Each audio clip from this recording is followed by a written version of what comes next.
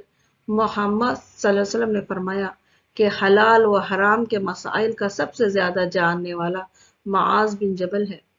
عمر رضی اللہ تعالیٰ عنہ فرماتے ہیں کہ اگر معاذ زندہ ہوتے تو میں انہیں خلیفہ نامزد کرتا، پھر جب میں اپنے رب کے پاس جاتا اور میرا رب مجھ سے پوچھتا کہ امت محمد صلی اللہ علیہ وسلم کا حکمران کس کو نامزد کیا، تو میں جواب میں کہتا کہ معاذ بن جبل کو نامزد کیا ہے، کیونکہ میں نے محمد صلی اللہ علیہ وسلم کو یہ فرماتے ہوئے سنا ہے کہ معاذ بن جبل قیامت کے دن علماء کا امام ہوگا۔ معاذ بن جبل رضی اللہ تعالیٰ عنہ کی زندگی پر ایک نظر۔ آپ کا نام معاذ، خاندان قبیلہ خزرج، والدہ کا نام ہند بنت سہیل تھا، قبیلہ بنو رفا سے تھی، پیدائش نبوت کے 6 سال پہلے ہوئی۔ آپ بہادر، شجاعت پسند، سیاسی و علمی قابلیت رکھتے تھے۔ آپ نے 18 سال کی عمر میں مصعب بن عمیر رضی اللہ تعالیٰ عنہ کی دعوت پر اسلام قبول کیا، مدینے میں بت شکنی کی تحریک چلائی، قبیلہ بنو سلمہ کی مسجد میں امامت کی، اسلام لانے کے بعد جنگوں میں شرکت کی، مکے میں بحیثیت معلم تھے۔ 36 سال کی عمر میں 18 ہجری میں آپ کا انتقال ہوا۔ محمد صلی اللہ علیہ وسلم نے یمن میں گورنر کی حیثیت سے آپ کو بھیجا تھا۔ قرآن و سنت کی روح سے آپ فیصلے فرماتے۔ ابو بکر صدیق رضی اللہ عنہ کے دور میں یمن کے گورنر رہے۔ 11 ہجری کو اپنی مرضی سے مدینہ واپس آئے۔ عمر رضی اللہ عنہ کے دور میں شام کے گورنر مقرر ہوئے۔ طاعون کی وبا میں آپ کے گھر کے افراد کی موت ہوئی اور اسی بیماری میں آپ کی موت واقع ہوئی۔ 18 ہجری میں آپ کا انتقال ہوا۔ اس وقت آپ کی عمر 36 سال تھی۔ معاذ بن جبل رضی اللہ عنہ 36 سال کی عمر میں 18 ہجری میں انتقال کر گئے۔ اللہ آپ پر رحمتوں و برکتوں کی بارش برسائے کہ آپ کے بارے میں محمد صلی اللہ علیہ وسلم نے فرمایا تھا کہ حرام اور حلال کے مسائل کا سب سے زیادہ جاننے والا معاذ ہے۔